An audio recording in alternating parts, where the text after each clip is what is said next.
விழிக்கித்துணை திருமின் மலர்பாதங்கள் மெய்மை குன்றா மொழிக்கித்துணை முருகா எனும் நாமங்கள் முன்பு செய்த வழிக்கித்துணை அவன் பன்னிருதோளும் பயந்ததனி வழிக்கித்துணை வடிவேலும் செங்கோடன் மயூரமுமே சித்தி தரும் நாதன் தென்கமலை வாழ்நாதன் பத்தி தருநாதன் பரநாதன் முத்தி பெருநாதன் ஞான பிரகாசன் உண்மை தருநாதன் நம் குருநாதன்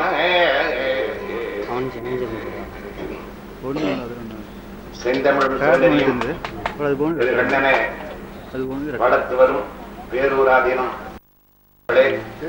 இந்த உடுமலை நகரத்தில் ஞான ஒரு வேதாந்த ஆசிரமத்தை நிறுவி பல நூறு மக்களுக்கு ஆன்மீக நிலையிலே போதித்து வழிபடுத்தி வருகின்ற மரியாதைக்குரிய திரு குப்புதாஸ் சுவாமி அவர்களே, அவர்களுக்கு துணை நின்று இந்த ஆசிரமத்தை பல்வேறு வகையிலே கண்ணென காத்து வரும் டாக்டர் உள்ளிட்ட அவருடைய மாணவர் பெருமக்களே, வந்திருக்கின்ற பெரியவர்களே, தாய்மார்களே, செல்வர்களே, இன்று ஞான ஒரு வேதாந்த ஆசிரமத்தில் 19வது ஆண்டு குரு பூஜை விழாவில் தியான மண்டபத்தை திறந்து வைக்கவும் உங்களிடத்திலே சில வார்த்தைகள் பேசவும் எல்லாம் அல்ல பெருமானுடைய திருவரில் கூட்டி வைத்திருக்கிறது.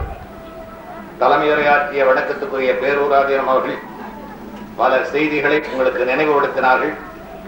நீங்கள் தொடர்ந்து இங்கே அவரிடத்திலே, நம்முடைய குப்புதாஸ் சுவாமி அவரிடத்திலே பல ஆன்மீக கருத்துக்களை பெற்றுக் கொண்டிருப்பார். இருந்தாலும் அதையொட்டி ஒன்றிரண்டு அவர்கள் முன்னே பேசிய கருத்தையும் இந்த ஆசிரமத்தை ஒட்டி ஒன்றிரண்டு வார்த்தைகள் சொல்ல உங்கள் முன்னிலையிலே எண்ணி அமர்ந்திருக்கிறேன். ஞானம் என்ற சொல்லுக்கு எல்லோருக்கும் தெரியும் ஆன்மீகம் என்று. ஆனால் பொதுப்பட சொன்னால் அந்த ஞானம் என்ற சொல் அறிவு என்று மட்டும் குறிக்கும். சில சொல் மட்டும் இரண்டுக்கும் குறிக்கும். ஞானம் என்ற சொல்லுக்கு அறிவு என்ற ஒரு பொருள் இருந்தாலும் ஆன்மீகத்தை குறிக்கிற பொழுது மெஞ்ஞானம் என்று சொல்ல வேண்டும். ஞானம் என்றாலும் குறிக்கும். காணுகின்ற பௌதீக பொருளை ஒன்றோடொன்று சேர்க்கின்ற மேலான விசேஷமான அறிவுக்கு விஞ்ஞானம் என்று பெயர். ஞானம் என்றால் அறிவு, வி என்றால் விசேஷமான. அதுபோல காணாத பொருள் ஆனால் உள்ள பொருள், காணாத பொருள் உயிர் ஆனால் உள்ள பொருள். யாராவது நான் காணாத பொருள் இது நான் நம்ப முடியாதுன்னு சொல்ல முடியாது. கண் காண்பதற்கும், காது கேட்பதற்கும், வாய் பேசுவதற்கும், உண்பதற்கும், கை தொழில்படுவதற்கும், கால் நடப்பதற்கும், மூளை சிந்திப்பதற்கும் எல்லாவற்றுக்கும் காரணமாக ஒரு பொருள் உள்ளே இருந்து இயக்குவதனாலே இந்த உடம்பு இயங்குகிறது. யாருமே இல்லைன்னு சொல்ல முடியாது. அந்த உயிர் எங்கே இருந்து வந்தது, ஏன் போகிறது, எப்படி போகிறது என்றெல்லாம் காணுகிற காணாத முறை உள்ள பொருளாக இருப்பதை பற்றி சிந்திக்கின்ற அறிவு இருக்கிறது. அது மேலான அறிவுக்கு அதுக்கு மெஞ்ஞானம் என்பது. ஞானம் தரும் சொல்ல அறிவு. காணுகிற பொருள் பௌதீக பொருள் என்ன பொருளோடு என்னது சேர்த்தா அது இன்னொன்றாக மாறும். நெருப்புல தண்ணி ஆவி வரும், ஆவியில இருந்து ரயில் ஓட்டலாம். எப்படி கண்டுபிடிக்கிறது இருக்குது, அது விசேஷமான அறிவு. அது இறைவன் கொடுத்த அறிவிலே நாம் அந்த அறிவை பயன்படுத்திக் கொள்ளவே வரும். இறைவன் எல்லாருக்கும் ஒரே மாதிரி கொடுத்திருக்க. நாம சில பேர் தவறு பண்ணிட்டு கடவுள் மேல சொல்றோம். பார்க்க வேண்டாத பார்த்து, கேட்க வேண்டாத கேட்டு, பேச வேண்டாத பேசி, உண்ண வேண்டாத உண்டு, குடிக்க வேண்டாத குடிச்சு, செய்ய வேண்டாத செஞ்சு பண்றதெல்லாம் நாம தப்பு. கடவுள் யாருக்குமே வஞ்சகம் இல்லை. அருமையான அறிவு கொடுத்திருக்காரு. அதை நாம சிந்திக்காம விட்டுட்டு ஏமாந்துட்டு அப்படி சிந்திக்கிற அறிவிலே காணுகிற கடவுளுடைய படிப்பிலே அற்புதமாக இருக்கிற பொருளை ஒன்றோடு ஒன்று சேர்த்து கண்டுபிடிக்கின்ற அறிவு இருக்கிறதே அதற்கு விசேஷமான அறிவு விஞ்ஞானம். காணாத பொருள் உள்ள பொருள். காணாத பொருள்னா வரவே இல்லாத பொருள். மூளை காணாத பொருள் தானே. யாராவது மூளை பார்த்துக்கானா? நான் பகுத்தறிவாதி, எனக்கு மூளை உண்டு, என் மூளையில யாராவது சொல்லுவார். காணாத ஒரு மூளையை அவன் நம்பிட்டு தான், காணாத உயர் நம்பிதானே வாழுகிறோம்.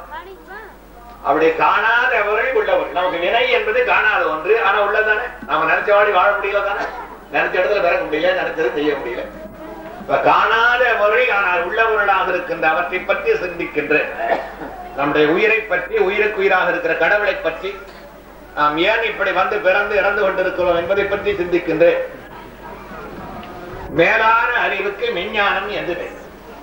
ஒருத்தன் ஒண்ணுமே சிந்திக்கிறது, கடவுள் கொடுத்த மூளை வேலையே செய்யறது.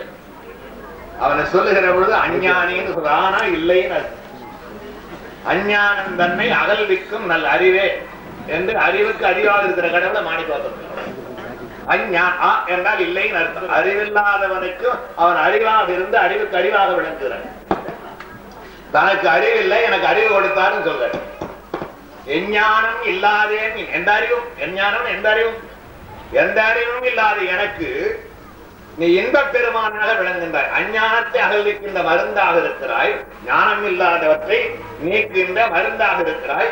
எந்த அறிவுமே குனித்த உருவம், கொவ்வை செவ்வாயில் குமிழ் சிரித்தார், அந்த கையை பார்த்தார் என்று நாம் என்னென்ன பொருளை பார்க்கிறோமோ அந்த பொருளை எல்லாம் கடந்தவர். ஆனா அந்த பொருள் எல்லாவற்றுக்கும் எல்லாமே ஒரு பொருள் இல்லை, அதனால அவருக்கு கடவுள் என்பது.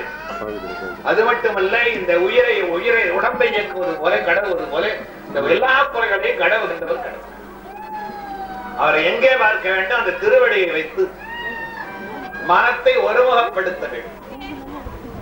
குருவை கூட முதல்ல நான் உங்களுக்கு சொன்னேன், நாம மட்டும் மனதில் பார்த்து தான் கும்பிட வேண்டும். கடவுள் அப்படி இல்லை, திருவடி தான் கும்பிட வேண்டும்.